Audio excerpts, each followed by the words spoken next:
I'm Dirk Strongman at Tharanki Ramacharaka. Thank you for selecting this video on self-knowledge. Before I continue, if you haven't subscribed to this channel yet, then please take a moment right now to do that. And activate the notification bell feature while you're at it. Share the joy of this channel with others, please. At least by giving this video a thumb up, even if you don't really like it. Others will see the thumb ups and be more apt to click on it and maybe get more out of it than what you have. And comment courteously below.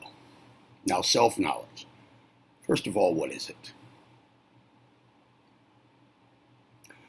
You will find, I'm sure, many definitions of self-knowledge, many explanations of it, how to acquire it, how to enhance it. Anywhere you look, in the library, here on the internet, here on YouTube, etc. I'll give you my definition. First of all, what is knowledge? I define knowledge as justified belief plus relevant experience. And that's it in a nutshell.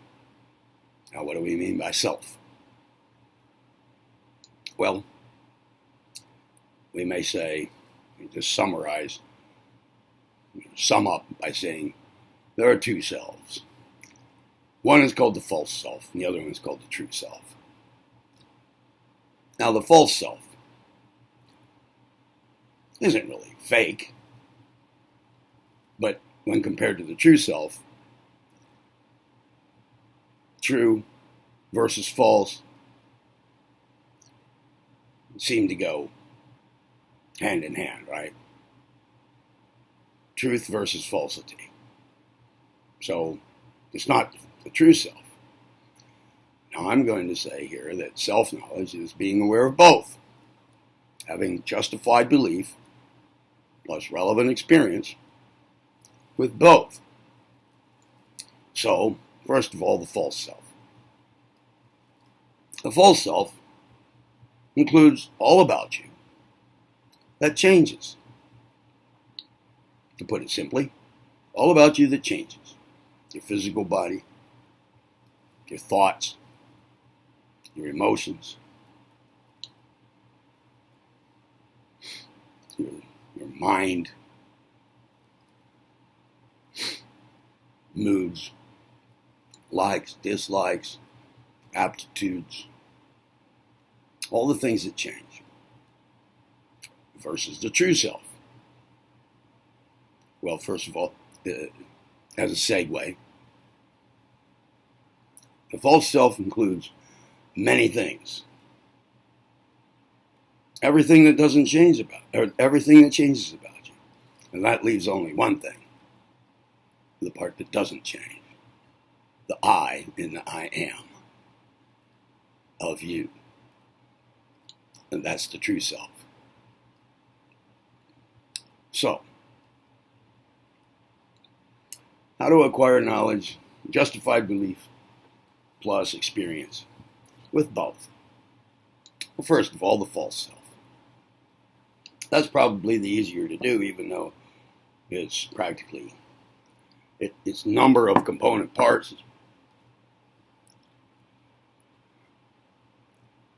many. Probably the easier to do, unless you have already established or recognized and then realized within you, made real, made yours, and manifested then the true self. Unless you have, if you've already done that, then probably the false self would be more difficult because of how many things it includes. But let's talk about the false self. How to enhance your knowledge, your justified belief, plus experience with that.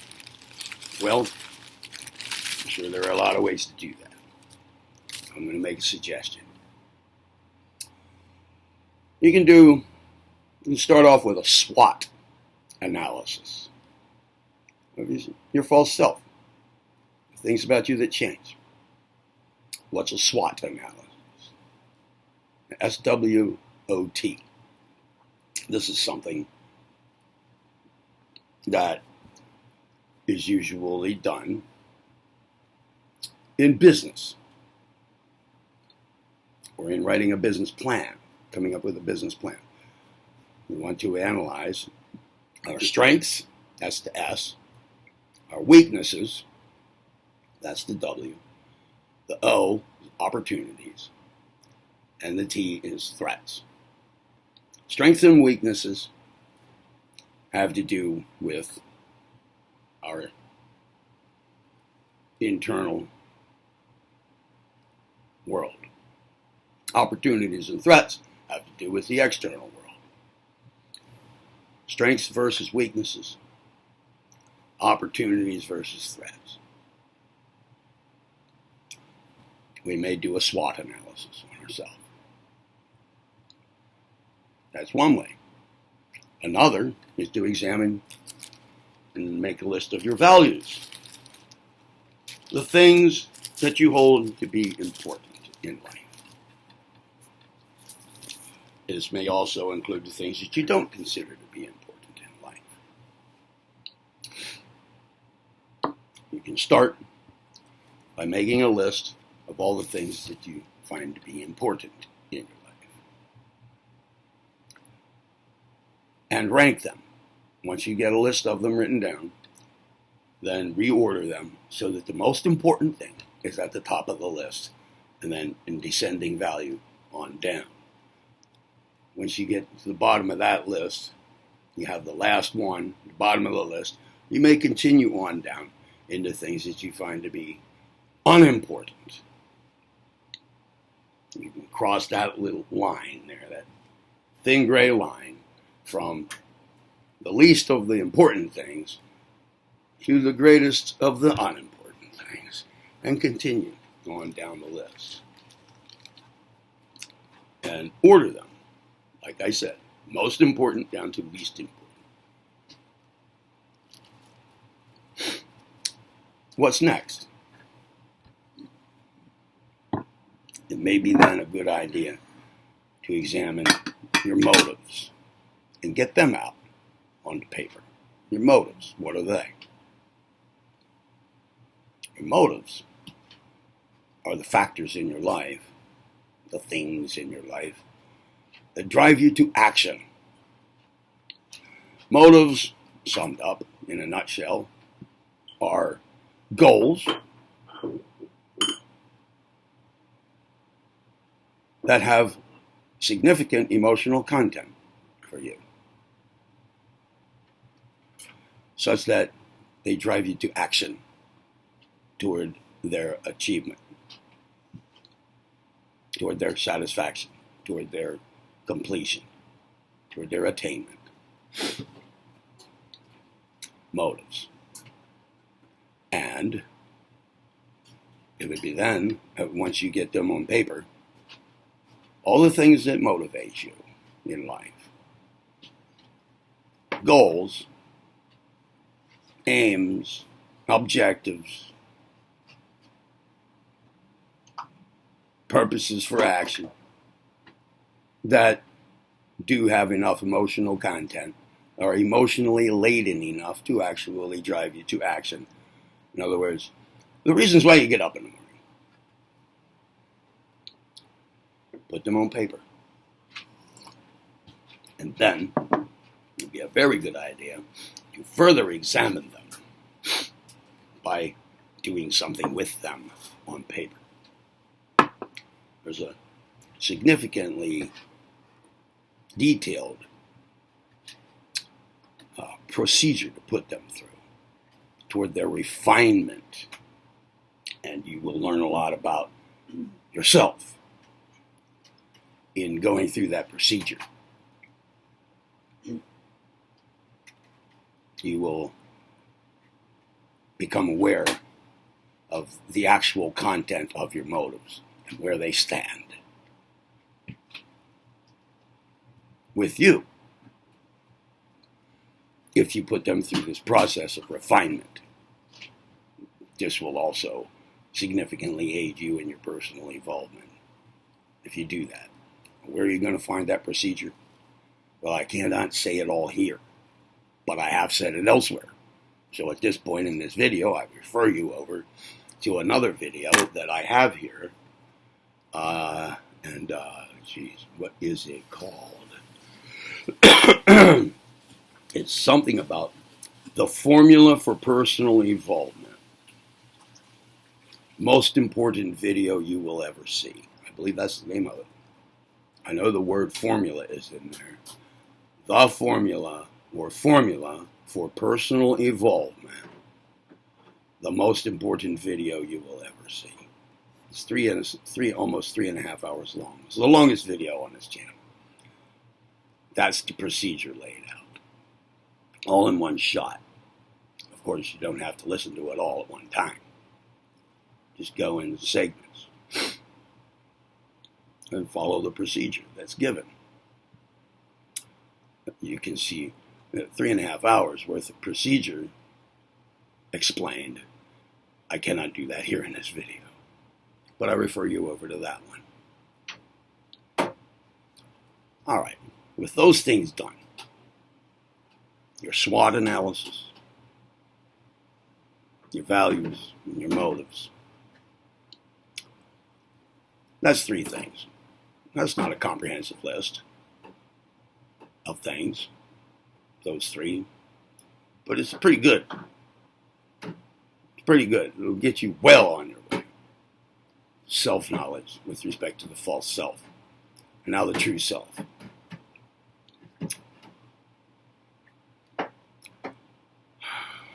That one's a little bit harder to explain. It may be a little bit more difficult to accomplish. It is the part of you that does not change. And there are 3 stages, 3 main stages in knowing it. First is recognizing its existence, recognizing its potential existence, bringing it into real existence within you is the next step. Self-recognition, true self-recognition, then true self-realization or actualization. Realization. Let's stick with that. And then the third step is true self-manifestation or actualization in the world.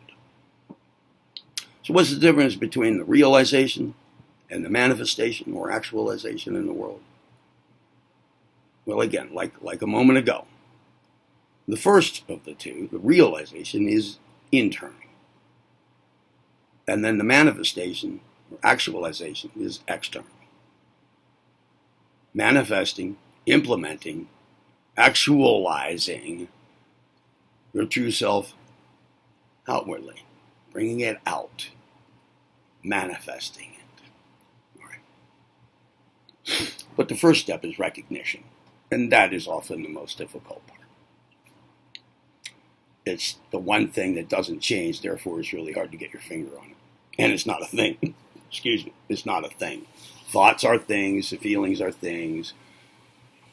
Body cells that keep changing, those are things.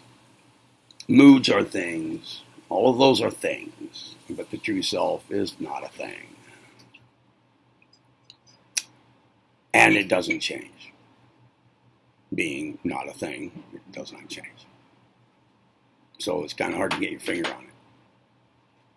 It really is. But it is the I in the I am. And let's say you were 6 years old 40 years ago, and you're looking back on it, and you may tell a story, something that happened to you when you were 6. And you'll say, well, I did this. Well, it's the I in there that we're talking about. Now let's say you're telling an experience that happened yesterday, and you're 40 years old. You will say, I did this, I did that. We're talking about that I again. And you will note it's the same I in both cases. When you're 6 years old and when you're 40 now. It's the same I. But the events that you're telling about are very different. In fact,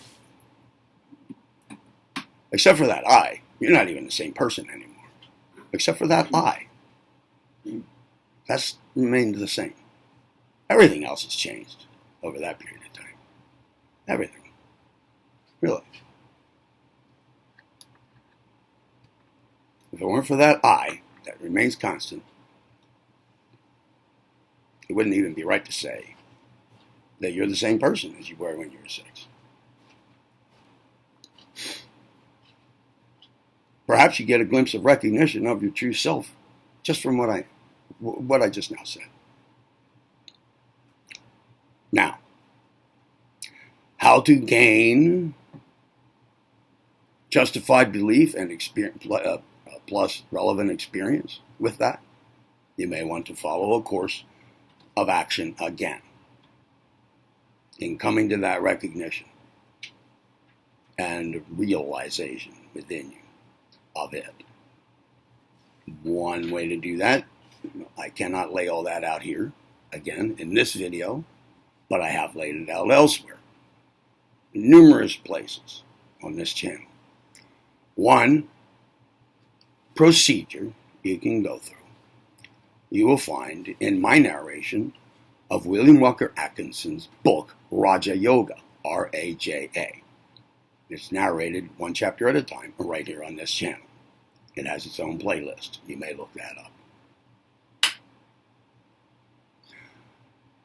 And that's what I have to say right now about self-knowledge and how to get it. There is significant talk these days, I think, of self-knowledge, about self-knowledge. It has come to my awareness, in my ears, and my eyes, numerous times within the last week. So I'm thinking maybe it's a thought cloud that's going around right now. And if it has occurred to you, if you have heard the term lately or thought about it, then this video comes at the right time for you.